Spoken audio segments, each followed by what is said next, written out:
Bonjour tout le monde, on continue, c'est une discussion, mais avec trois nouveaux interlocuteurs.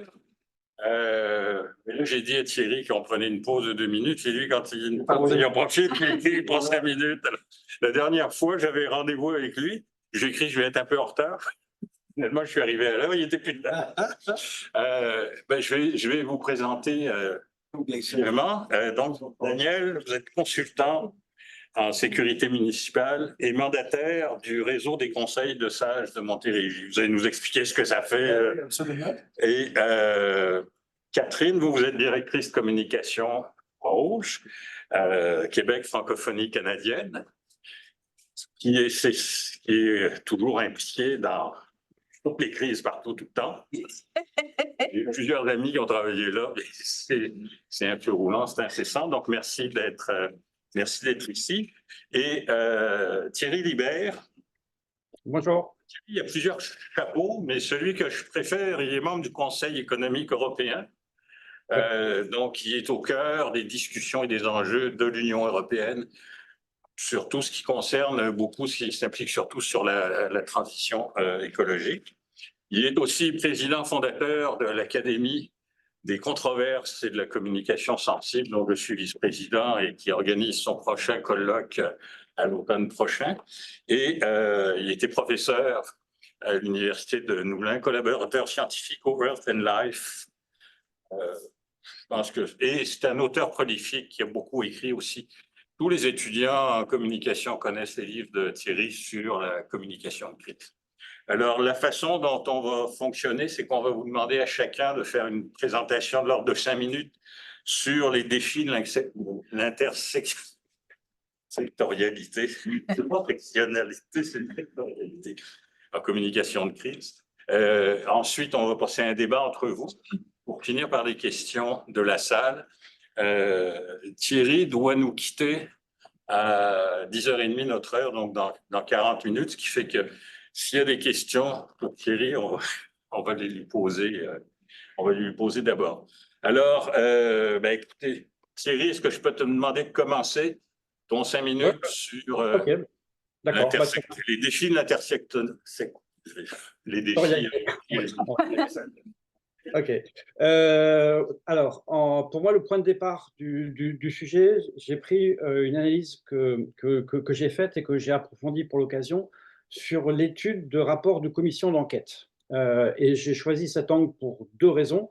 Le premier, c'est qu'avec le rapport de la commission d'enquête, on sort de l'actualité immédiate, de la médiatisation, des polémiques, justement des controverses, comme tu viens de dire, Bernard, pour prendre un peu de recul sur l'événement des crises.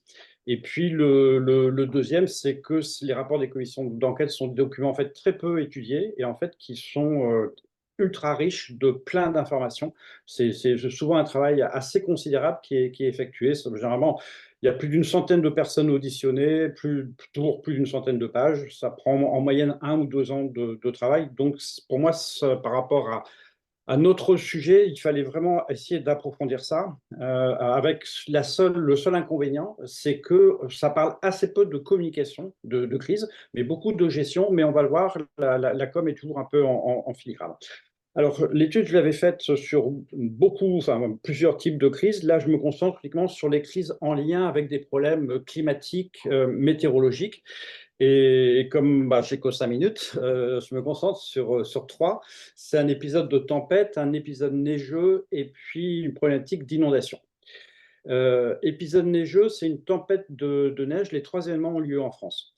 La tempête de neige, c'était en décembre 2010. Il y a eu en fait une double tempête sur le réseau ferroviaire et routier et puis sur la congestion de l'aéroport Roissy-Charles de Gaulle. C'était en décembre 2010. Donc, la tempête, c'est la tempête Xynthia qui a eu lieu le 28 février 2010. C'est 53 morts, 500 000 personnes sinistrées sur la côte atlantique. Donc là aussi, un gros rapport de commission d'enquête. Et puis, troisième crise que j'ai étudiée, c'est les inondations dans le Var. Alors là, il y en a eu, enfin, celui que j'ai utilisé, c'est 2. Il y en a eu plusieurs avant et d'autres après. C'est juin 2010 et novembre 2021. Et la première, c'est 23 morts. La deuxième, c'est 4 morts. Donc à chaque fois, c'est des crises assez lourdes. Et en fait, en étudiant l'ensemble de ces crises, en faisant un focus sur les crises en lien avec les problématiques météorologiques et climatiques, le mot qui revient le plus souvent, le mot qui revient le plus souvent de ces centaines de pages de travail, d'investigation, etc., je vous le donne en 1000, c'est le mot conjonction. Le premier mot qui vient dans l'ensemble des rapports de commission d'enquête, c'est le mot conjonction. Et c'est là où on voit qu'on est en plein dans le cœur du sujet de l'intersectorialité, c'est que on voit qu'une approche un peu unique, monodisciplinaire, monosectorielle, ne parviendra pas à essayer d'avancer sur un sujet comme celui-là. Je vais juste rapidement donner à chaque fois 2-3 phrases sur chacun de ces thèmes. Par exemple, sur la congestion des transports en Île-de-France suite à un épisode neigeux. Le rapport dit, en fait, le problème, ce n'est pas un événement unique, c'est l'impossibilité des agents de rejoindre leur travail, c'est l'absence de réchauffeurs sur les aiguillages, c'est les chutes de branches sur les caténaires pour le réseau ferroviaire, c'est l'absence d'informations vers les utilisateurs, c'est le lavage des chaussées qui a été lessivé par les pluies, c'est l'absence de coordination entre les services de l'État, etc., etc. Sur la congestion de l'aéroport, là, le mot conjonction est employé en permanence. C'est la conjonction de départ massif 23 et 24 décembre avec 1402 vols qui étaient programmés. Des difficultés de communication entre l'aéroport et les compagnies aériennes, la défaillance des fournisseurs, une neige qui devient très collante, de faible réactivité des acteurs, on est bien sûr dans la période de Noël, l'absence d'informations vers les usagers. Et puis pour la tempête Xynthia, c'est là aussi la conjonction d'un phénomène météorologique exceptionnel et de graves défaillances. Défaillances dans la prévision météorologique, la prévention du risque de submersion marine, la mosaïque des plans d'occupation des sols d'un point de vue administratif, l'inégal entretien des digues, voilà, plein de choses. Donc on voit là, c'est pour ça que je trouve cette approche par l'analyse des commissions d'enquête vraiment très intéressante, c'est qu'on sort vraiment d'une analyse un peu monocausale d'une crise qui serait un événement déclencheur, etc. Et on voit qu'en fait, à chaque fois, il y a un peu comme des plaques tectoniques en permanence qui se renvoient des responsabilités et qui font qu'à un moment donné, la crise arrive comme événement déclencheur, mais elle arrive comme événement déclencheur d'un certain nombre de phénomènes un peu préexistants et dont les mots qui reviennent quasiment toujours en conclusion des rapports de commission d'enquête, c'est le mot inéluctable. La crise apparaissait inéluctable. Donc voilà, je propose de m'arrêter là pour ce premier tour, ce premier exposé, mais on voit bien que le côté de interdisciplinarité des approches, multisectorialité des domaines de compétences, etc., c'est vraiment totalement indispensable et c'est vraiment ce que confirme l'ensemble des rapports de commission d'enquête post-crise, donc comme je dis, en dehors de toute actualité et avec un vrai travail d'investigation. Voilà, merci. Merci et de recul. Merci Thierry. Alors, ça part bien la discussion. Daniel, je vais vous demander d'abord de nous expliquer le Conseil des sages. Oui, en fait, le Conseil des sages, c'est un organisme, c'est des gens issus du milieu municipal qui sont regroupés pour donner des services aux municipalités. On sait présentement avec des problématiques de main-d'œuvre au niveau des cadres supérieurs aussi, surtout. Donc, nous offrons justement aux villes des remplacements, justement d'aider les villes à quitter rapidement. On fait aussi de l'analyse organisationnelle, tenter d'aider les villes aussi au niveau de toute la gestion municipale. Donc, c'est vraiment de donner un coup de main aux municipalités. Parfait. Donc, vous êtes pas mal en première ligne aussi. Oui, absolument. Au niveau municipal. Alors, on vous écoute sur les réflexions que vous pouvez avoir sur l'intersectorialité. Je croyais que j'étais le seul qui avait de la misère à le faire. Non, mais on va parler de transdisciplinaire. J'ai proposé de Ben moi, ayant œuvré dans le milieu municipal un petit peu plus de 43 ans, dont 20 ans, les 20 dernières années à titre de directeur du service de sécurité incendie, coordonnateur des feux d'urgence, j'ai eu la chance ou la malchance de gérer plusieurs plusieurs mesures d'urgence importantes, dont la dernière un petit peu avant ma retraite, qui était les inondations 2019 pour la ville de Rigaud. J'étais directeur incendie intérimaire. On avait un projet d'optimisation de ressources et pendant que j'étais là de façon intérimaire, les plus grosses inondations de la ville sont arrivées en 2019 et j'ai été baigné là-dedans, pas sans préparation, parce que je crois qu'on est toujours préparé comme gestionnaire principal d'un service d'incendie à gérer ces choses-là, mais je sortais vraiment de ma zone de confort, évidemment. Et ce que j'ai vu aussi au cours de ma carrière, quand on parle d'intersectorialité, quand même pas pire, c'est les défis que nous avons en tant que gestionnaire principal de mesures d'urgence, de rassembler tous les gens autour de la table. C'est-à-dire que ce soit à Rigaud, on a travaillé avec la Sûreté du Québec, on a travaillé avec l'armée canadienne, et c'est les défis de chacun qui apportent à cette table-là des défis de communication. On n'a pas toutes les mêmes orientations, on veut tous faire la même chose, aider nos citoyens. Par contre, le municipal, c'est vraiment de gérer la suite des opérations et tout ça. On avait la Sûreté du Québec qui, eux, d'une manière, c'est la protection du citoyen directement. Et en surplus, l'armée canadienne, qui était vraiment un gros filet de sécurité aussi, là, qui se rendait à des endroits où est-ce que nous, on ne peut pas aller. Donc, c'est vraiment le travail à la table, le travail du coordonnateur de mesures d'urgence, de rassembler tous ces gens-là, puis qu'on sorte ensemble avec, parce que tout le monde a ses communications à faire dans sa boîte. Et il faut quand même qu'il y ait, à quelque part, une intégrité de la communication qui va sortir. Parce que lors des points de presse, bien, les journalistes sont là. Et s'il y a une erreur aussi, moi, comme coordonnateur, je dis quelque chose, le coordonnateur de la Sûreté du Québec qui dit pas tout à fait la même chose, ils vont nous ramener à l'ordre, c'est certain. Donc, pour moi, c'est bien important. Puis c'est les défis qu'on a justement dans des mesures d'urgence de moyenne ou de grande ampleur, de travailler en communication avec ces gens. Ben, merci. C'est intéressant parce que si on fait lien avec ce que Thierry nous a présenté, la conjonction et la coordination entre les différents services autour de la table, là, Daniel nous apporte aussi l'enjeu en termes de communication pour être capable de dire la même chose, d'employer les mêmes termes. Ça rappelle au lac Mégantic, au début, il y avait personne pour parler. Donc, ça avait été Geneviève Guilbeault qui s'était fait connaître à l'époque, qui était chez le coroner, qui avait, avant que la mairesse prenne les devants et chacune de ces organisations. Ça l'a créé, excusez le mot anglophone, un trend. Ou est-ce que c'était une des premières politiciennes qui a travaillé vraiment aux communications en milieu d'urgence, lorsqu'on est en urgence. Et après ça, on a vu plusieurs. Madame Laroche. Exactement. Donc, évidemment que ça a fait comme un trend. Puis, c'est certain que ça sort des fois de notre cadre. On va parler tout à l'heure, justement, le cadre où on s'est préparé d'une telle manière et tout ça. Et soudainement, pouf, ça sort sans qu'on soit préparé. Puis moi, j'ai un mot qui revient beaucoup dans tout ça. Moi, c'est le mot flexibilité.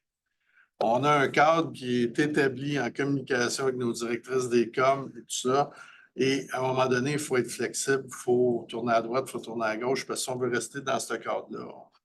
Donc, c'est le défi de l'intersectorialité en communication, ce qu'on vient de mettre à jour.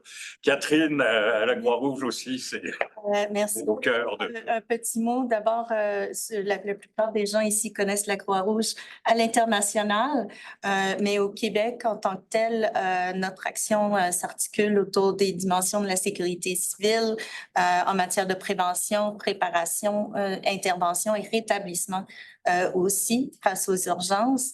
On a plus de 2400 bénévoles, incluant des employés qui sont libérés par leurs entreprises. 98 équipes dans chacune des MRC à travers les Québec, des ententes avec 890 municipalités pour venir en aide avec des services aux sinistrés. Et de façon quotidienne, souvent vous voyez dans les journaux, dès qu'il y a eu un sinistre, les représentants de la Croix-Rouge étaient disponibles sur place. Cela dit, on intervient aussi effectivement lors de plus grosses, dans de plus grandes situations comme à Mégantic et comme lors des inondations en 2017-2019. Et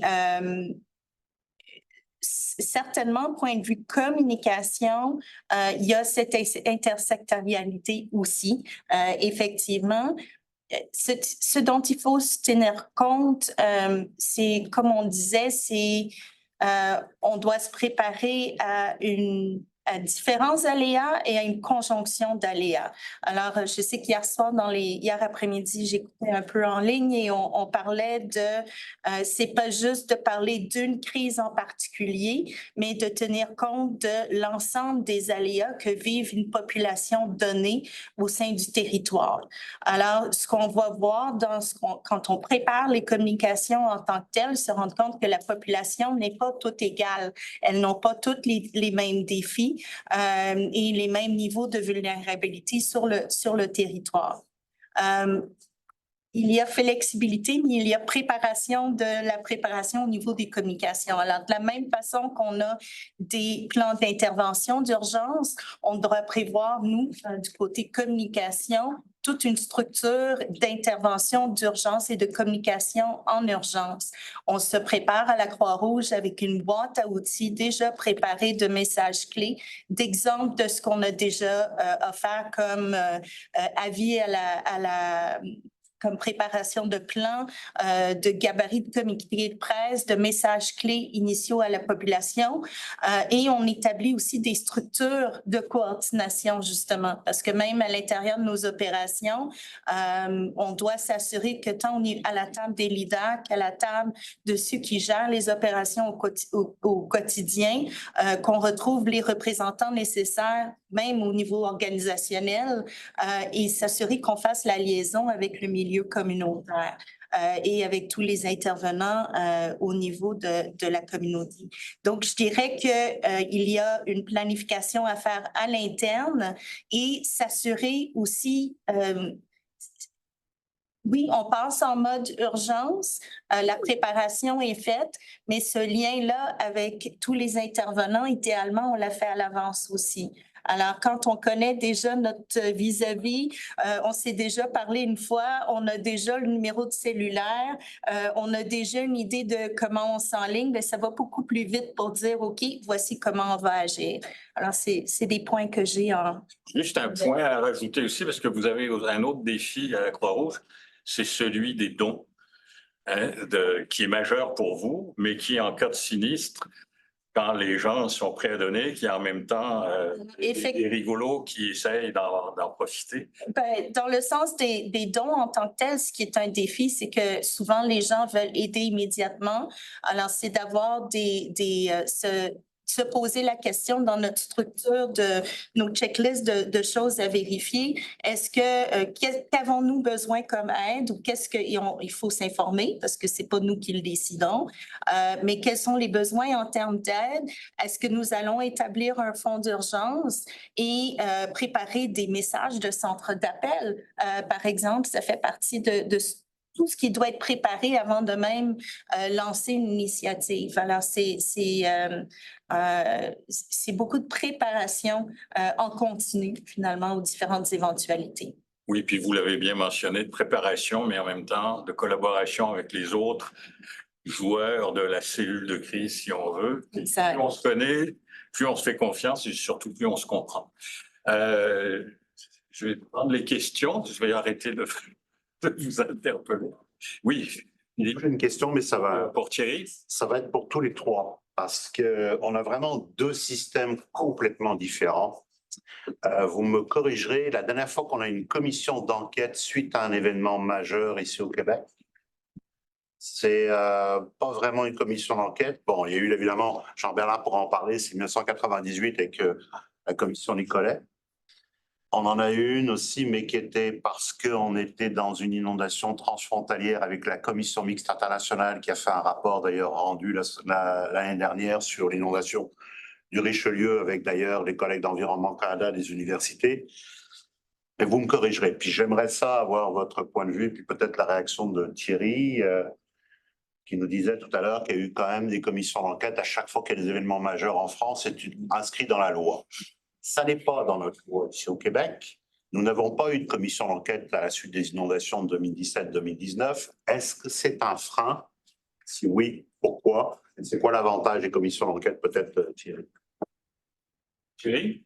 Oui, alors je peux essayer de répondre. Alors, je ne me prononce pas sur les missions d'enquête qui ont pu avoir lieu au Canada et au Québec. Pour la France, effectivement, oui. Et il y a même, ça arrive assez fréquemment qu'il y ait plusieurs rapports de commission d'enquête sur un même sujet. Lorsque les crises sont graves, il y a généralement des enquêtes qui sont diligentées par l'organisation en cause, qui diligente sa propre enquête. Et puis, il y a les commissions d'enquête parlementaires. Donc, par exemple, sur les inondations ou des événements climatiques, il y a généralement des commissions d'enquête du Sénat et une autre de l'Assemblée nationale. Plus, bien sûr, tout ce qui est mission d'enquête juridique, d'investigation, lorsqu'il y a un procès. Généralement, lorsqu'il y a des crises graves, il y a quasiment toujours des procès. Alors, après, la question, c'est à quoi ça sert?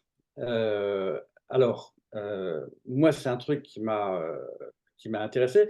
Quand j'ai parlé de la commission d'enquête sur les inondations dans le Var, il se trouve que j'ai été auditionné par la commission d'enquête du Sénat. Parce que voilà, ils avaient trouvé que j'avais un peu travaillé sur les problématiques de communication de crise et je leur ai fait remarquer que sur le rapport, justement sur le même sujet de leur commission d'enquête sur les inondations, il y avait déjà avant eux eu 4 ou 5 rapport sur le même sujet et sur les inondations. Il y avait eu un rapport en 2001, rapport Gallet sur les inondations dans la Somme, un de Thierry Mariani en 1994, etc. Voilà. Donc plein. C'est-à-dire qu'à chaque fois qu'il y a une inondation, il y a une enquête. Et le président de la commission d'enquête, vous pouvez le voir parce que c'est en accès public, c'est sur le site du Sénat. Alors, ce n'est pas le président, pardon, c'était le rapporteur Pierre-Yves Collombat qui a cette phrase, après que j'ai fait remarquer que les travaux sont généralement sérieux, etc. La phrase, c'est: le paradoxe réside dans le fait que nos travaux n'ont généralement aucune suite. Voilà.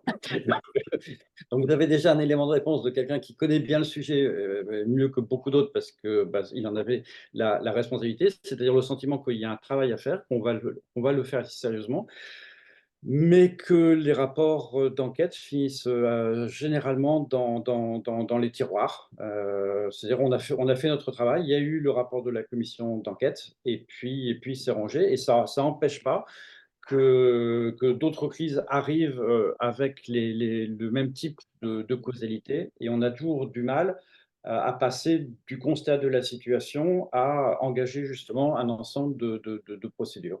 Alors après, il faut peut-être s'interroger, c'est pourquoi. Il y a un philosophe politique que vous connaissez certainement, qui est Régis Debray, qui avait dû faire pas mal d'enquêtes ou en recevoir quand il a été proche du président de la République, et qui parlait du tiroir du rapport inconnu. C'est un peu ça, c'est un peu la déception qu'on a lorsqu'on fait des rapports, de voir que le travail est assez considérable, mais la difficulté, c'est de pouvoir en tirer vraiment. Alors, bon, je laisse le débat. Moi, mon interrogation, c'est que peut-être il faut avoir une approche justement un peu ouverte, se dire, justement, comme on a des rapports qui sont généralement, qui mettent en avant un certain nombre, comme je viens de dire, de conjonction de plein de responsabilités, on a l'impression que c'est assez considérable et qu'on a peur à s'engager. Peut-être qu'il faudrait revoir la forme même des rapports de commission d'enquête pour à la fin dire, voilà, s'il y a un point avant tous les autres à faire, voilà celui-là qu'on conseille, plutôt que d'avoir une sorte de catalogue de mesures à engager, parce que là, on sait que ça empêche beaucoup, et que le rapport, comme j'ai dit, malheureusement, de la commission d'enquête, c'est que ça arrive 1 ou 2 ans après les faits, et qu'un ou 2 ans après les faits, personne n'a envie de se remémorer les catastrophes. Et si je pose la question de relance, c'est, tu as dit que tu avais été appelé à témoigner. Les acteurs qui sont appelés à témoigner devant les commissions, ça a quand même un impact sur la réflexion qu'ils font eux-mêmes, sur leur rôle, sur leur intervention. Donc, Oui, parce que ça, quiconque a été exposé à gérer une crise et qui se traduisent par des catastrophes se remet en question aussi. Je vais vous laisser pour le Québec répondre sur l'utilité des enquêtes. Effectivement, lors des inondations 2017-2019, il y a pas eu de rapport d'enquête comme tel. Il y a beaucoup de recommandations. On a fait quand même un peu de brainstorming et tout ça. Je ne suis pas un spécialiste des rapports d'enquête, je suis plus un spécialiste des rapports d'incendie, mais je pense que c'est bon, mais effectivement, comme tu le disais, c'est beau faire un rapport d'enquête, mais si on met ça dans un tiroir, puis on dépense des énergies folles, effectivement, lorsqu'on est témoigné comme expert, effectivement, ça ramène des choses.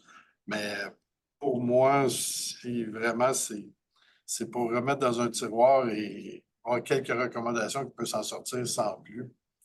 J'ai un petit peu de difficulté avec ça, mais encore, je ne suis pas au niveau décisionnel à ce niveau-là. Effectivement, moi non plus.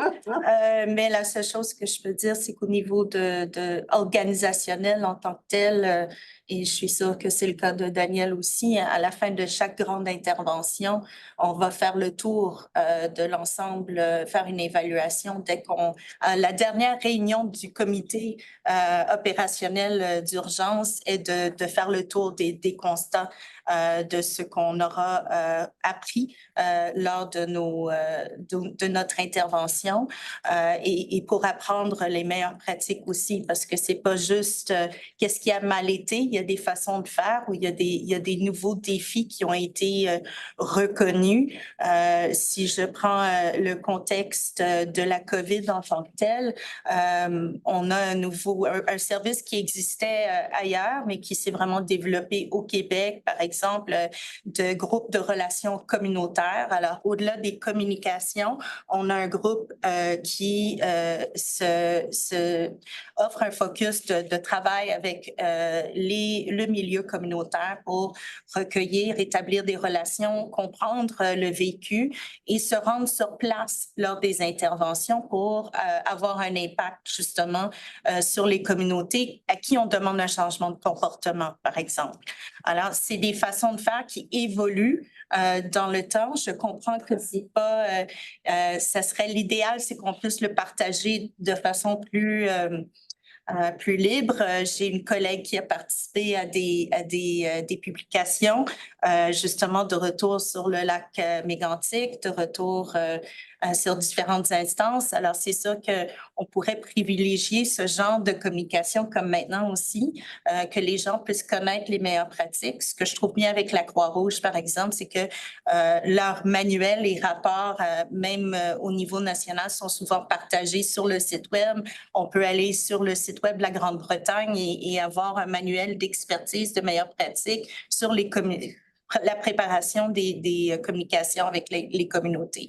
Alors, c'est le genre de pratique que je pense qu'on peut juste renforcer et je peux juste laisser les pour et les contre d'autres pays.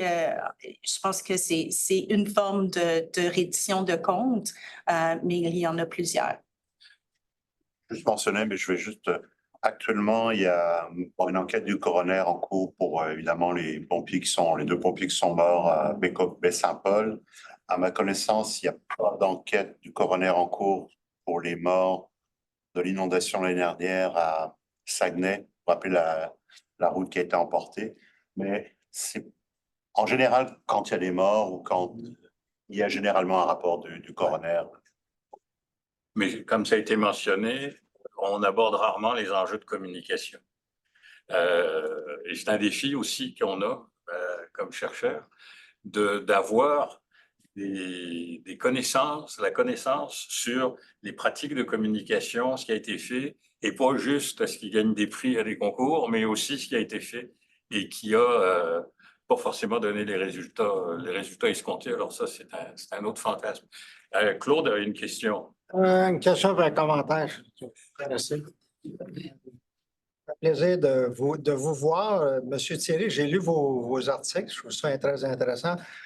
Moi, je suis directeur associé pour la région du Centre au point de vue météorologie, Québec et Ontario. Et puis, pendant plusieurs années, j'ai travaillé dans le domaine de la communication. On va parler des enquêtes, faire un petit crochet pour mon ami Philippe ici. Une des enquêtes ou des rapports, ce pas des enquêtes formelles, mais des rapports, c'était le fameux rapport sur l'autoroute 13 qui ressemble beaucoup au cafouillage. Il appelait ça le cafouillage. Ça me rappelle beaucoup à votre expérience de la tempête de neige avant le 22, le 23 décembre. Et puis, et puis, une des choses qui avait été identifiée, c'est qu'on savait qu'il était pour avoir une immense tempête, mais on n'avait pas le moyen de quantifier ou de qualifier l'intensité de la tempête. Comme par exemple, le système de vigilance qui sont installés mis en place quasiment en 2000-2001. Ça fait très longtemps. Fait que nous, ces enquêtes qu'on met sur des tablettes, moi, après cet événement-là, j'ai fait une réunion avec les gens de la sécurité civile, puis ça nous a permis de mettre en place exactement l'approche de vigilance. Ça a eu un impact incroyable sur la mobilisation parce que les gens considèrent qu'une carte de vigilance, c'est juste une carte, mais en réalité, c'est un moyen de communication, c'est un moyen de concertation. Et puis, j'ai vu l'évolution du système en France. Puis, qu'est-ce qui est intéressant, c'est quand vous parlez de 22-23, c'est deux tempêtes. Hein? C'est si vous me disiez, puis ça, c'est comme ici au Québec, on parle de la tempête du siècle en 1971. Mais les gens ne savent pas que c'est deux tempêtes. Il y a eu un 50 cm, puis il y a eu un autre 17 cm. Fait qu'il n'y a pas eu de temps de récupération. Fait que les deux tempêtes, ils auraient pu être qualifiés comme orange, mais quand ils étaient suivis, tu arrives à rouge. Puis là, on appelle ça une tempête du siècle. Il y a des tempêtes plus importantes. Puis c'est ça que je trouve fascinant, c'est que même vous êtes en France, les choses se produisent au Québec, se produisent en Ontario, on fait toutes la même façon. Bien, on a les mêmes échecs. Puis dans le cas de l'autoroute 13, la vigilance, la raison pour laquelle il y a eu un changement, c'est parce que j'ai eu l'initiative, j'avais le pouvoir de mettre la carte de vigilance en place. Puis j'ai l'habitude dans ma job de ne pas demander la permission et de ne pas demander pardon. Et puis, ça a du succès. Il y a un commentaire, il n'y a pas de question. Non, mais la question, c'est est-ce que les bulletins de vigilance en France, ça leur permet une meilleure cohésion ou si ça reste encore très cacophonique? Alors, je vais déjà juste, j'ai bien noté, mais je veux juste revenir une minute avant par rapport à ce que disait Bernard sur la communication. Parce que ça fait partie des choses qui sont importantes, je pense, parce que dans l'ensemble, et ça rejoint clairement votre question, c'est que sur l'ensemble des rapports de commission d'enquête, la communication n'apparaît pas, ou elle apparaît vraiment comme un processus, et le processus, c'est soit l'alerte, référence à ce que vous venez de dire, et puis la question de l'information sur la possibilité d'une évacuation. Mais autrement, ça apparaît très rarement et ça apparaît plutôt en communication interne. Alors, sur un autre sujet, par exemple, beaucoup sur des problématiques de crash aérien, c'est les pilotes dans le cockpit qui ne se parlaient pas. Mais en tout cas, c'est un point important. Et puis, le deuxième qui est aussi très lié dans les grands absents des rapports de commission d'enquête, c'est l'homme. Il n'y a pas d'homme, il n'y a pas de nom. C'est des processus, c'est des organisations, mais il n'y a pas de nom. Alors j'en ai discuté avec quelques personnes qui m'ont dit oui, mais parce que après il y a peut-être un travail d'investigation judiciaire à faire, donc on ne veut pas mettre des responsabilités individuelles. Mais en fait, derrière ça, c'est-à-dire que le facteur humain n'apparaît pas. et ça c'est super important par rapport à notre sujet aussi, c'est que tous les aspects un peu de, parce qu'on sait qu'en situation justement de crise, il y a un aspect psychologique et souvent de stress qui est super important, ben ça n'apparaît pas. Alors sur la question qui est posée, j'ai l'impression, alors là c'est un peu subjectif, je n'ai pas fait d'études là-dessus, mais que justement depuis les grandes tempêtes qui ont eu en France, le système de météo s'est considérablement professionnalisé avec, j'imagine ça va être un peu partout, des alertes orange, rouge, etc. En termes d'efficacité, je ne suis pas persuadé, enfin, j'ai pas vu de corrélation assez forte entre des problématiques de protection individuelle par rapport au niveau d'alerte qui ont pu être faits. Il y a une question que j'ai toujours en réserve, qui est attention peut-être à ne pas aller trop loin, parce que moi je me mets dans ce qu'on appelle l'école événementielle des crises, c'est-à-dire que je parie toujours sur le caractère imprévisible de la crise. C'est-à-dire que je pense qu'on ne peut pas toujours anticiper, cartographier, que de plus en plus les crises modernes, elles seront protéiformes, mutantes, en reconfiguration permanente. C'est clairement l'effet papillon, quoi. Et donc, je pense que même en situation de vigilance verte, on peut parfois, on pourra peut-être parfois se retrouver avec des situations qui peuvent être quasi apocalyptiques. Donc, en fait, je n'exclus pas, mais ça veut dire que attention, peut-être un système qui serait trop rigoureux, trop étanche, trop hermétique, de l'alerte orange à l'alerte rouge, parce qu'il peut y avoir des choses entre les deux. Et puis peut-être tout dernier point. Alors là, ça sort un peu du sujet météo, climat. Mais moi, j'ai une méfiance forte, pardon d'être brutal, mais envers l'alerte. En fait, je ne crois pas du tout à l'alerte. Et simplement, ça aussi, c'est un effet peut-être de l'étude de beaucoup de crises passées, parce que dans les découvertes que j'ai pu faire, je me suis aperçu qu'en fait, très souvent, il y a tout, enfin justement, c'est un effet, un apport des rapports de commission d'enquête, il y a quasiment toujours eu des lanceurs d'alerte, enfin, des personnes qui ont alerté en disant attention là, il peut se passer quelque chose de très grave, sur la quasi-totalité. Le meilleur exemple, je crois que c'est milieu des années 90, c'est la navette Challenger aux États-Unis, où il y a la quasi-totalité des ingénieurs de la NASA qui avaient dit attention, si vous lancez cette navette, ça va exploser, ça ne peut pas bien se passer. Et le président alors je ne sais plus qui avait répondu que dans un monde un peu concurrentiel, si on ne voulait pas se faire dépasser par les Européens ou les Chinois, il fallait être capable de prendre des risques. C'est-à-dire que sur le sujet de la gestion de crise, de la prévision, moi je pense qu'il faut faire peut-être plus attention demain à la boucle de rétroaction plutôt qu'au lancement d'alerte. C'est-à-dire comment est-ce qu'une alerte envoyée peut vraiment être perçue lorsque les dirigeants reçoivent des centaines de mails par jour et que l'alerte elle est souvent noyée dans un flux d'informations. Donc c'est qu'est-ce qui peut faire que l'alerte puisse vraiment être comprise. On a beaucoup travaillé justement sur le lancement de l'alerte. Il faut peut-être qu'on travaille maintenant un peu plus sur la détection et l'intégration justement de l'alerte dans la gestion de crise. Merci. Ben, écoute, Thierry, je pense que ça fait pour toi une conclusion intéressante, puisque tu dois pour d'autres obligations. Okay. Merci à vous tous. Deux questions qui leur brûlent les lèvres. Je voulais choisir laquelle des deux. On se met du coup un après l'autre. Joanne Turmel, étudiante à la maîtrise en travail social. On a parlé d'intersectorialité. En fait, vous avez parlé d'intersectorialité. Aussi de l'importance, mais aussi des défis d'impliquer les différents acteurs, de les mettre autour de la table. Moi, ma question, c'est quelle place est-ce que vous accordez justement à la présence de la population citoyenne dans la préparation, mais aussi dans la gestion des différentes mesures d'urgence, puis c'est quoi leur place en fait autour de la table, ou quelle devrait être leur place selon vous? Je dirais que dans un premier temps, dans l'élaboration de nos plans de mesures d'urgence, la base, le citoyen n'est pas vraiment impliqué. Honnêtement, c'est ça. Nous allons préparer notre plan de mesures d'urgence dans les villes, en tout cas dans les villes de moyenne grandeur pour lesquelles je travaillais. on a déjà la misère à intégrer nos autres directeurs des services connexes dans notre propre ville au plan de mesures d'urgence.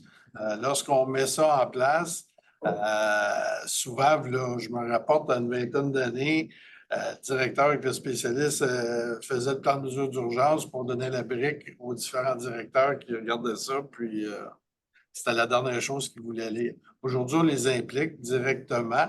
Est-ce que ce serait une bonne idée d'impliquer les citoyens aussi? Évidemment, quand on parle de citoyens, les politiciens sont impliqués aussi au niveau du plan de mesures d'urgence, c'est-à-dire les conseillers municipaux et tout.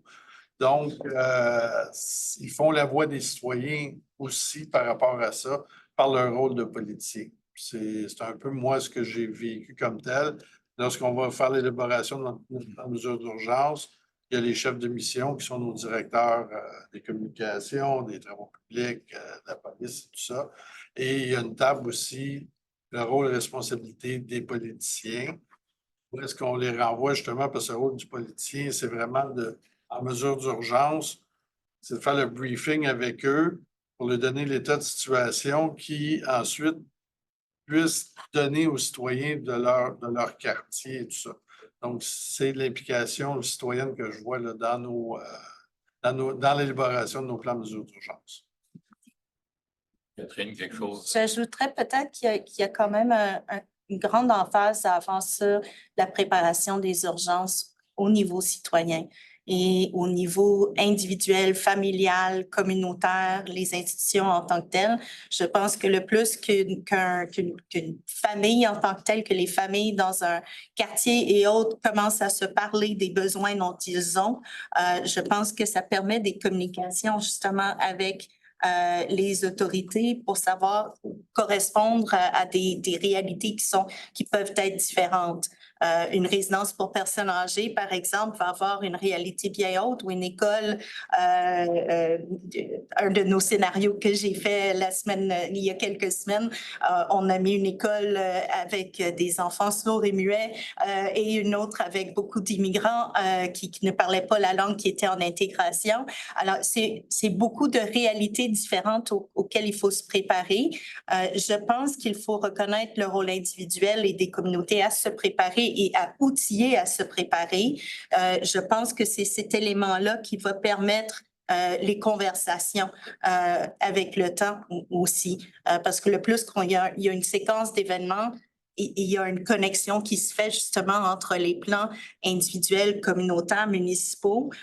C'est pas pour rien, je pense qu'on a salué l'initiative dans le projet de loi 50 d'avoir des plans qui sont au niveau de l'ensemble des municipalités qui incluent qu'on puisse jumeler ou qu'on puisse travailler avec d'autres municipalités pour collaborer justement et qu'on puisse inclure des aléas qui sont peut-être pas les aléas justement auxquels on pense, donc signaler qu'il pourrait avoir des éléments sur le territoire qui posent enjeu. Mais je pense que c'est effectivement un travail de longue haleine. C'est pas juste en faisant un plan, c'est pas juste en ayant des informations et une structure en place. Ce que je peux ajouter, par contre, c'est qu'il y a des boucles de rétroaction qui peuvent exister au niveau du déroulement en tant que tel. Donc, si de prendre en compte ce qu'on est en train de recueillir comme information sur, par exemple, dans le cas de la COVID, ça a été un cas important, c'est d'avoir accès aux données ou au feedback des membres de la communauté. Les données sont une autre façon de l'avoir, plus à un niveau plus élevé à échelle. Donc, savoir où est-ce qu'il y a des crises, où est-ce qu'il y a des territoires qui sont plus touchés et qui pourraient avoir besoin de soutien ou d'implication additionnelle. Le manque d'accès aux données était très difficile au début de la pandémie en tant que tel, mais c'est ce qui nous a permis de déceler qu'il y avait des territoires spécifiques où il fallait arriver avec une équipe de soutien communautaire pour aller voir pourquoi les gens n'embarquaient pas ou ne suivaient pas automatiquement ce qu'on demandait de faire. Pourquoi il y avait plus de réticence? Dans certains cas, c'est parce que c'est des travailleurs de shift. Donc, on amène une unité mobile pour partager de l'information sur place au lieu de s'attendre à ce que les gens aillent se faire vacciner quand c'est pas sur leur chemin et qu'ils ont des enfants à garder, etc., etc. Donc, voilà, un peu en complément. Si. Alors, deuxième question. Bonjour, je m'appelle Ariane, je suis aussi étudiante à la maîtrise en travail social et je m'intéresse au processus de rétablissement des personnes inondées à répétition. En fait, la question de Philippe m'en a emmené une autre. Dans ma recherche, j'avais des participants qui remettaient en fait la cause des inondations sur la gestion des barrages d'Hydro-Québec. Et j'observe aussi dans les groupes Facebook de personnes inondées, notamment dans le Pontiac, que comme quasiment à chaque printemps, il y a des graphiques qui sont publiés par les citoyens inondés sur OK, là, ils gèrent bien ça, là, ils gèrent pas bien ça. Il y a comme quasiment une police citoyenne qui se fait des barrages. Dans ce contexte-là, je me demande en fait, Hydro-Québec fait aussi à chaque printemps maintenant des webinaires où est-ce que les gens sont invités à venir poser leurs questions. Mais la confiance semble difficile à gagner pour les citoyens qui pensent que c'est la faute d'Hydro-Québec. Donc, dans ce contexte, est-ce que d'avoir une commission d'enquête indépendante, ça pourrait pas être une forme de communication qui permettrait de regagner la confiance de ces personnes-là? Ou pas, dépendamment des résultats de la commission, mais mettons que ça pourrait être une forme de communication. Est-ce que ça pourrait l'être? Et si oui, s'il y a des citoyens qui voudraient qu'il y ait cette forme de communication-là, ce ne serait pas le premier pas pour créer ça? C'est ça ma question. Sur l'enquête, on en a parlé tout à l'heure par rapport à Hydro-Québec, gestion des barrages et tout ça. Je dirais que en 2017, lorsqu'il y a eu les premières inondations, et je n'étais pas impliqué à ce moment-là, j'ai eu le même questionnement moi aussi. Erreur humaine à quelque part, gestion des barrages. Ça ne se peut pas que du jour au lendemain, là, je crois à tous les changements climatiques, ça ne se peut pas que du jour au lendemain, là, il n'y a jamais eu d'inondation majeure comme ça, puis tout à coup, ça arrive à répétition. Y a-t-il un problème? On a ces choses. Pour avoir assisté moi-même à plusieurs présentations d'Hydro-Québec, ça m'a permis d'apprendre sur la gestion des barrages, la goutte d'eau qui part d'en haut, qui va se rendre jusque dans le fleuve. Et ça l'aide beaucoup à comprendre. Comprendre aussi c'est quoi un barrage, quel type de barrage, barrage qui contrôle les niveaux d'eau, barrage journalier, que c'est juste on retient l'eau un petit peu et on laisse passer, on n'a pas le choix parce que le barrage n'est pas fait pour retenir en amont là, tout ce qu'il y a. Je pense que Hydro-Québec a un bon travail à faire. Commission d'enquête, peut-être. Encore là, je suis toujours un petit peu réticent aux commissions d'enquête, comme je disais tout à l'heure, si à un moment donné, il y a plein de recommandations, puis on met ça dans le tiroir, puis on n'en parle pas. C'est certain, les citoyens qui ont à vivre à répétition avec les inondations, il y a comme deux types. J'ai même un ami personnel qui est dans la zone à 0 à 2 ans. À toutes les années, il se fait inonder. C'est sa vie depuis les 30 dernières années. Il est équipé pour faire ça. Sa maison est faite en conséquence. Est-ce qu'il vit très bien avec ça? De moins en moins parce que les inondations sont de plus en plus importantes. Il y a une différence entre avoir le petit 10 cm d'eau là, qui coule dans ton driveway, puis en 2019, qu'il y a de l'eau jusqu'au rez-de-chaussée. C'est important. Et de voir ces gens-là aussi, la détresse psychologique de ces gens-là, c'est important. On l'adresse, ça fait partie directement de notre plan de mesures d'urgence. À notre table, il y a les gens qui s'occupent du psychosocial sont toujours à nos côtés dès qu'on fait des interventions avec les gens qui sont inondés. Parce qu'en 2017, à Rigaud, je ne faisais pas partie du processus, mais ils ont décrété une évacuation d'urgence obligatoire. Là, les gens se sont mis à jouer à la police, puis toujours, il y a une différence entre un couple de 80 ans qui a de l'eau, sont en détresse, mais la famille, le gars a 40 ans, 30 ans, lui, il veut se battre, puis il va sauver sa maison. Puis... Donc, on ne peut pas traiter tous les gens de la même manière. Et en 2019, j'avais décrété l'ordre d'évacuation, mais qu'on n'était pas obligatoire. On a avisé nos gens parce qu'il y avait des endroits où est-ce que même nous, même l'armée canadienne, à part d'avoir des véhicules nautiques, on ne pouvait pas assurer la protection de ces gens-là. On appelait ça l'île à ce moment-là, mais c'est un quartier de Rigaud qui était complètement isolé. Le chemin principal était même défoncé. Il restait peut-être, je les appelais mes Gaulois, là, une cinquantaine de personnes qui maintenaient leur maison à mettre de l'essence dans le fond, tout ça. Et ces gars-là, ces hommes-là, ou ces femmes-là, il n'y avait rien pour les faire sortir de là.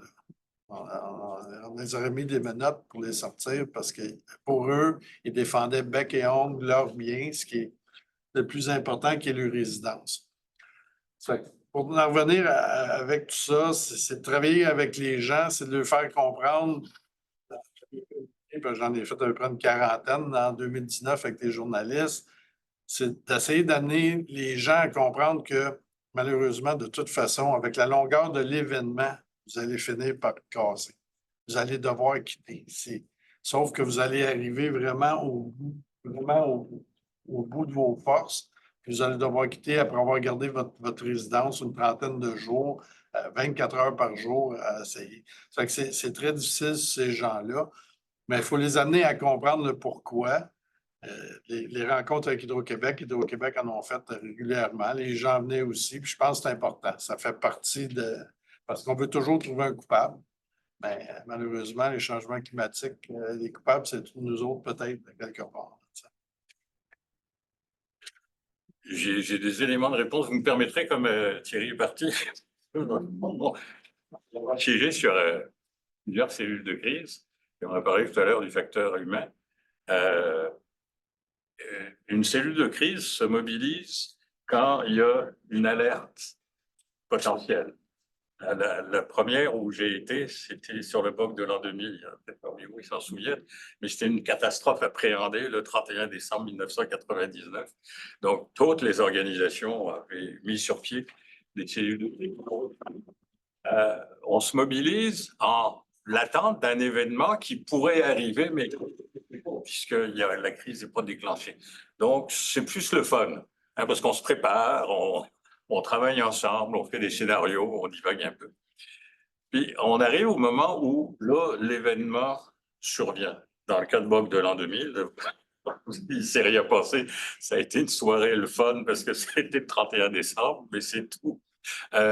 Mais quand il y a une crise, là, il y a une mobilisation maximale, puis je vous dirais une excitation aussi pour tout le monde, parce qu'on travaille sous pression, on travaille vite, et en même temps, c'est le moment où on sait le moins de choses sur ce qui se passe.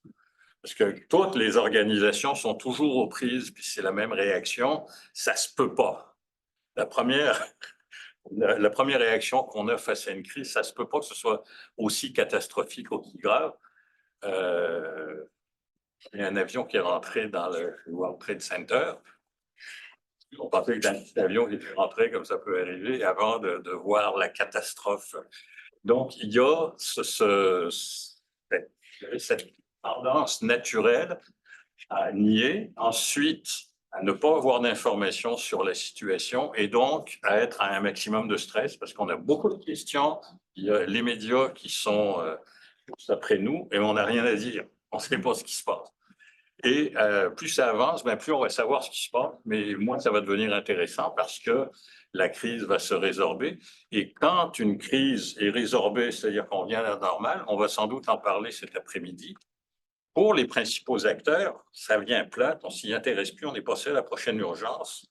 On n'a pas vraiment envie de faire un post-mortem ou de faire les leçons apprises. On sait qu'il faut le faire, puis il faut faire un rapport. Et à mon avis, c'est aussi un ingrédient, je dirais, plus humain, qui fait qu'il y a moins d'excitation à participer à une commission d'enquête, sauf les commissions d'enquête qui sont devenues des shows en eux-mêmes. La commission Gomery, par exemple, sur les commandites, s'est promenée pendant un été à travers le Québec et qui faisait les manchettes, parce que une commission d'enquête qui accroche les médias comme ça, les médias suivent la commission d'enquête, puis quand vous avez des journalistes qui sont à Rimouski, à Bécomo, ben, ils sont payés pour être là, il faut qu'ils racontent quelque chose. Donc, ils vont trouver du matériel à sortir et qui va garder la commission dans l'actualité. Mais ces shows-là ne sont pas forcément les plus efficaces en termes de conclusions, de recommandations et de leçons apprises. Donc, je voulais faire ce petit aparté sur cette expérience-là qui est, quand la crise est finie, ouf, le pire est passé, on passe à d'autres choses et j'ai bien hâte de voir ce que vous allez nous raconter cet après-midi parce que c'est là où les enjeux aussi pour les rescapés, pour les sinistrés sont sans doute les plus importants, mais il n'y a plus grand monde qui s'intéresse à ce qui s'est passé. Est-ce qu'il y a d'autres questions? La présidente va vous dire qu'on finit à 11 heures la table ronde. Il reste 2. Tu veux que je pose mes questions? Oh, je veux juste vous rappeler l'heure puis je vous laisse gérer le reste. Moi, j'aimerais ça réagir parce que je viens d'avoir une communication média, puis c'est pour tout le monde ici. Parce que ça rebondit à la discussion.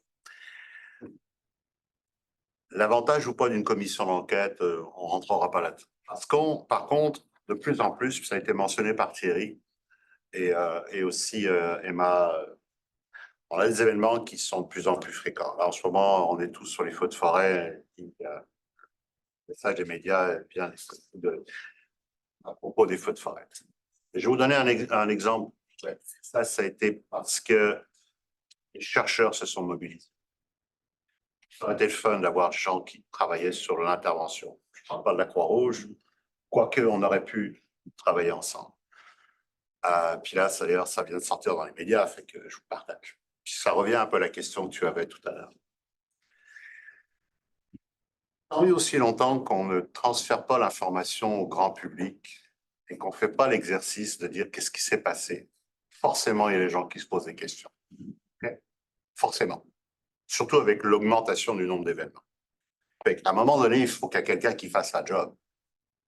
Si ce n'est pas le gouvernement, ça va être les scientifiques. Parce que les médias, ils viennent où en ce moment? On a eu une discussion très intéressante hier. Les ministères ont de la difficulté à avoir une crédibilité auprès du grand public. À tous les niveaux. Donc, les journalistes, ils vont voir qui? Ils vont voir les scientifiques, ils vont voir les chercheurs. Encore une fois, de quels chercheurs on parle? De quelle expertise on parle? Donc, cette expertise-là vient souvent d'étudiants, des gens qui travaillent sur le terrain, des intervenants, des gens comme vous qui avaient vécu ces phénomènes-là, et qui avaient une connaissance des événements, des leçons apprises que vous tirez aussi à l'intérieur même de chacune des organisations. C'est cette expertise-là que le grand public veut, que les médias veulent. Et tant et aussi longtemps qu'on ne fera pas l'exercice régulier de le faire ou trouver une façon de le communiquer, forcément, on va faire face à de la mésinformation, de la désinformation ou à une acceptabilité sociale ou un déni de la part du public. Forcément. Donc, puis peut-être qu'il y en a qui vont vouloir rebondir au niveau de municipalité. Comment organiser? Comment structurer tout ça? Parce qu'autrement, on va se retrouver dans une situation où on aura encore une fois de plus en plus de gens qui vont se poser la question au sein du grand public et qui n'auront pas nécessairement les questions et qui vont en plus se renfermer dans du déni. Parce que plus il y aura des stress, plus il y a des gens qui automatiquement vont dire non, c'est pas possible. Il y a quelqu'un quelque part qui a comploté pour que ça se passe comme ça. Donc, je pose la question parce qu'on parle à des questions de la désinformation, des informations. J'ajouterais peut-être au niveau du Québec, vous parlez des médias, mais le pôle média en tant que tel vit une crise énorme. Alors, ce n'est pas la solution, du moins, ils ne peuvent pas être le sauveur présentement dans l'état où ils sont présentement, parce que même nous, comme communicateurs, on tente de trouver différents modes et moyens, canaux de communication qui vont au-delà des médias traditionnels. Sans être en désaccord avec ce que vous dites, effectivement, je reviens un peu à l'état psychologique des situations, c'est que parfois on ne trouve pas ce qu'on voudrait ce que l'événement dit sur, et là je parle personnellement, pas au nom de la Croix-Rouge, mais parfois ce qu'on voit dans les médias ou ce qu'on retrouve dans un rapport ne valide pas notre interprétation du monde. Et on a un cadre sur ce qu'on pense, comment le monde fonctionne, et on va aller chercher les informations pertinentes qui vont corroborer cette vision du monde en tant que telle. Et les informations qui ne fitent pas dans le cadre, on les oublie.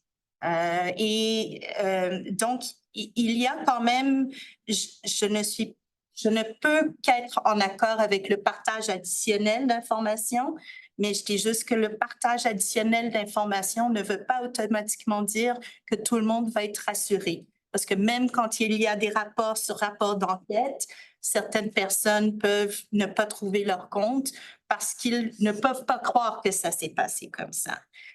Mais cela dit, je suis tout à fait d'accord qu'il faut partager le plus d'informations possible. Il faut travailler différents canaux pour créer un sentiment à l'intérieur d'une société qui est de plus en plus dispersée, de trouver des éléments et des rapports de confiance et des relations de confiance. Et où est-ce qu'elles sont? Et chaque société ou chaque communauté va être un peu différente. Mais c'est de trouver les gens qui peuvent avoir cette confiance-là et d'intégrer le plus grand nombre possible de gens. Mais encore une fois, je dis ça avec mon chapeau personnel. C'est pas au nom de la Croix-Rouge, mais plutôt au niveau de quelqu'un qui aimait beaucoup les discussions sur la participation publique dans une vie antérieure. Je peux me permettre parce qu'il y a Éric en a parlé hier là, de la pression qui est sur les municipalités, sur tout ce qu'elles doivent faire, et de faire de la communication. Si ça suppose des ressources, ça suppose des moyens, ça suppose du temps. C'est vrai pour les municipalités, c'est vrai aussi pour les chercheurs et les scientifiques. On le voit, il y a les services de communication dans les universités sont plus importants et plus efficaces qu'ils l'ont déjà été. Mais il y a encore chez beaucoup de scientifiques et beaucoup de chercheurs une réticence à investir du temps, à prendre les risques aussi que suppose la prise de parole publique, surtout dans des dossiers qui peuvent être polémiques et dans lesquels les prises de position, ça va être difficile de départager une prise de position scientifique, c'est-à-dire une information scientifique qu'on donne, ou une prise de position plutôt partisane ou plutôt militante. Alors, c'est un défi auquel je pense qu'il y a de la place pour travailler, pour avoir une meilleure efficacité en termes de communication. Souvent, pour les scientifiques, moi, je donne beaucoup de formation à des scientifiques pour parler des journalistes. La principale difficulté que rencontrent ces personnes-là, c'est de se préparer adéquatement, mais pas trop. Ça prend pas beaucoup de temps, mais ça en prend quand même suffisamment. En tout cas, on ne rentrera pas dans les détails. J'ai vu que mon livre était en vente, alors je fais ma petite promotion, l'art de parler aux journalistes. Mais c'est effectivement un enjeu, un défi, parce que quand on ne remplit pas le vide, il se remplit par autre chose. Et donc, la première question qui se pose quand quelqu'un meurt avant 90 ans, c'est est-ce qu'il a été vacciné ou non? Oui, Anne-Sophie. Oui, bien, bonjour, Anne-Sophie, professeure en communication environnementale et psychologie environnementale.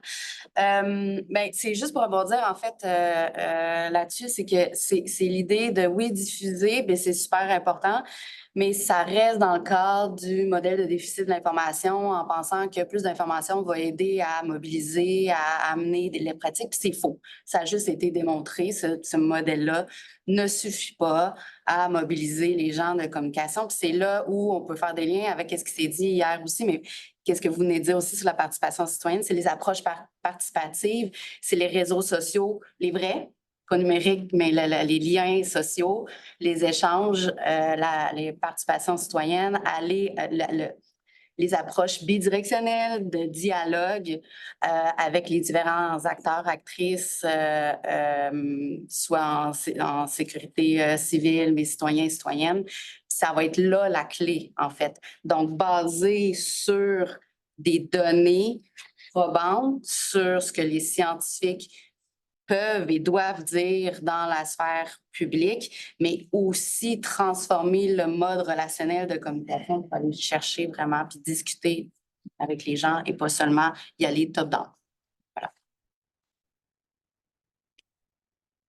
Oui. Oui, bonjour. Je suis Maude Normandin, conseillère scientifique en chef à la Ville de Longueuil, mais avant chercheur en gestion de crise dans mon vie précédente. Puis je suis dans la même logique sur l'importance à la fois du dialogue. Puis le défi, en fait, c'est lorsqu'on arrive dans la situation de crise, c'est pas le moment de partir le dialogue. Et donc, l'intérêt d'avoir de l'ancrage soit précédemment ou de passer par des groupes qui ont cet ancrage-là.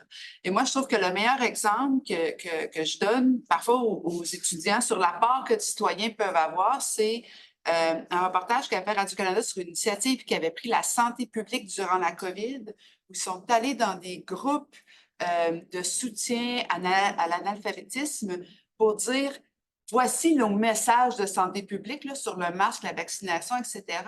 Qu'est-ce que vous en comprenez? Et prenez le crayon sur comment on devrait les rédiger pour qu'ils fassent du sens pour vous.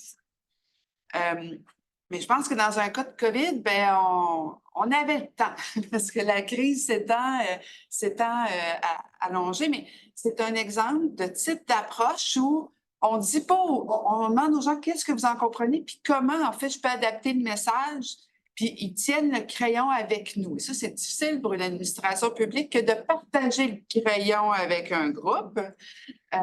Et l'autre chose aussi sur les liens sociaux, moi, puis je le prenais par l'angle du rétablissement, mais l'importance de comprendre le capital social sur notre territoire.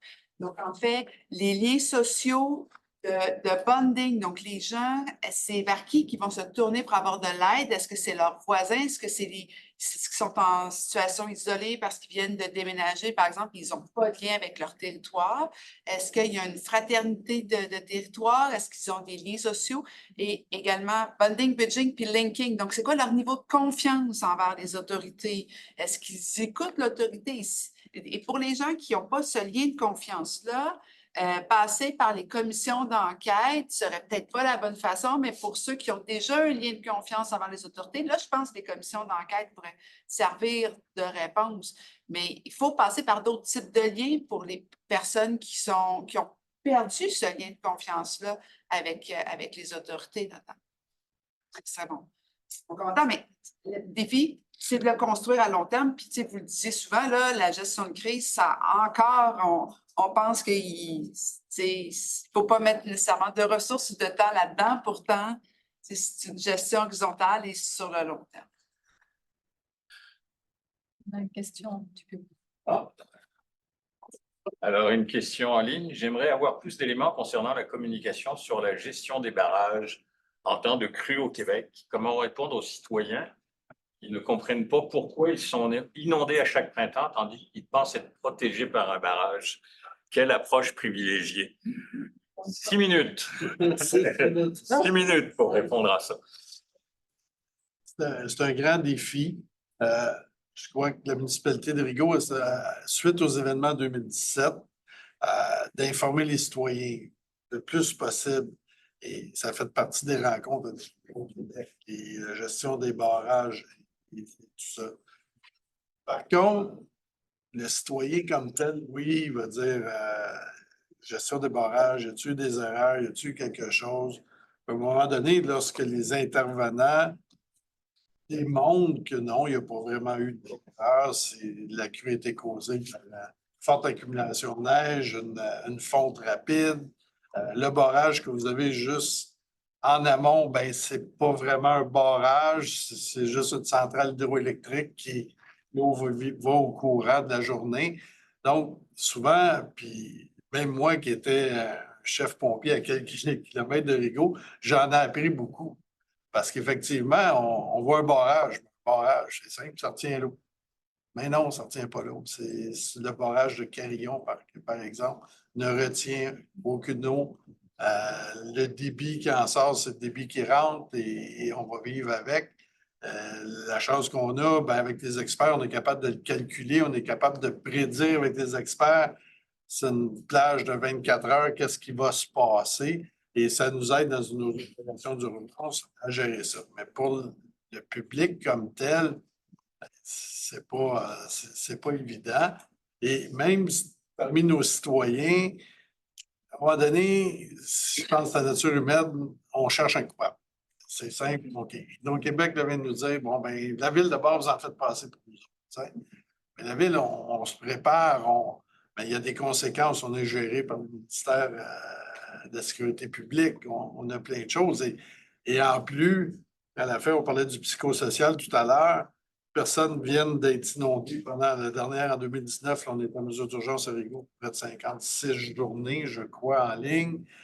Et là, ces gens-là apprennent après ça par le ministère 50 de plus. Là, c'est plus ton manette qu'on va démolir ta maison puis tu n'auras pas le droit de reconstruire en plus. Et là, c'est la catastrophe parce que souvent, ces gens-là avaient une résidence très ordinaire qui ont réussi au cours des années à vivre sur une qualité de vie sur le bord de l'eau. Et du jour au lendemain, on dit, ben, on va te donner le minimum donné par le ministère de la Sécurité publique et tu vas aller rester dans un condo au 9e étage dans un qualité de vie. C'est la catastrophe psychologiquement pour ces gens-là. C'est très difficile.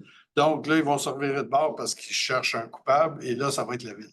Indépendamment si on les a préparés tranquillement, on voit tout le travail qui se fait présentement avec les nouvelles cartes et tout ça.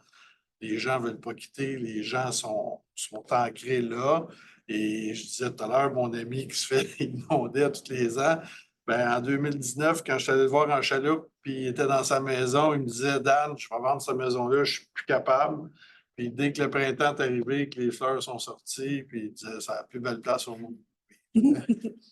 C'est dur de gérer avec ces gens-là là, à ce niveau-là. Puis il n'y a pas de méthode gagnante pour une ville. Et aussi, on parlait des villes aussi à inondation, mais il faut aussi comprendre que les opérations de la ville continuent. C'est un léger pourcentage qui sont inondés. Le restant de la ville, là, c'est business as usual. Là. Donc, les argents qui sont investis, rappelle-toi, le président de la Bible voulait qu'on fasse un chemin à 5 millions pour éviter qu'il soit isolé. Ben, les autres citoyens disent non, time out. Là. Ça fait que là, à l'intérieur même de notre ville, ben, tu parlais tout à l'heure des citoyens qui se comprennent et tout ça. Et à un moment donné, souvent, c'est le contraire entre les quartiers. Là. Quartier qui reste dans la montagne, qui a sa maison d'1 million, il se fout un petit peu de la maison qui est sur le bord de l'eau, qui est isolée à chaque année. Ça fait que c'est des défis que les municipalités ont aussi à gérer. Catherine, voulez-vous ajouter quelque chose? Quand ça va bien mal, bon, on appelle Catherine. Mais je reviens et finalement sur justement, c'est les relations avec le temps, le rétablissement va dépendre des relations communautaires aussi, etc. Mais il n'y a pas de solution automatique, rapide.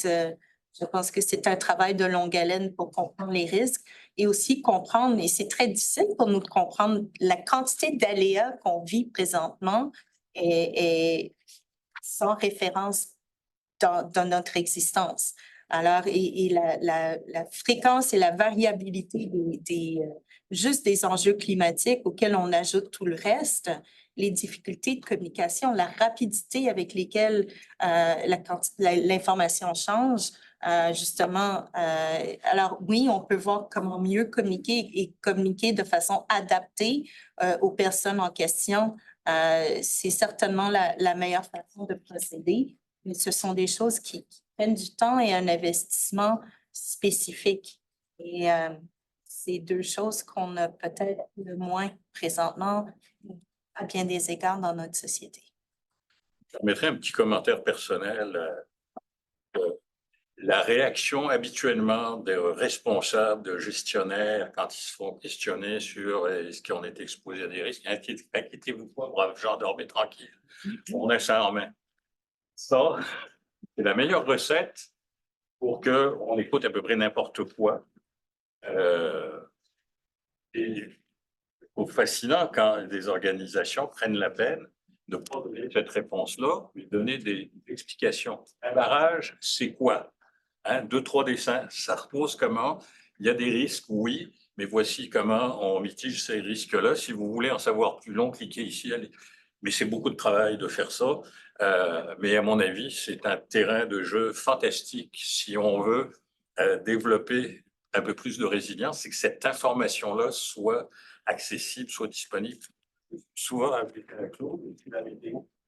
La météo, c'est bien compliqué à comprendre sur quoi c'est basé, mais comprendre d'où viennent les informations et les prévisions, sur quoi elles sont basées, ça nous permet d'avoir une meilleure tolérance à la probabilité d'occurrence plutôt que d'avoir une confiance aveugle dans la certitude que si on me dit qu'il va pleuvoir à 60%, je suis sûr qu'il va pleuvoir. Merci beaucoup pour cet échange fort.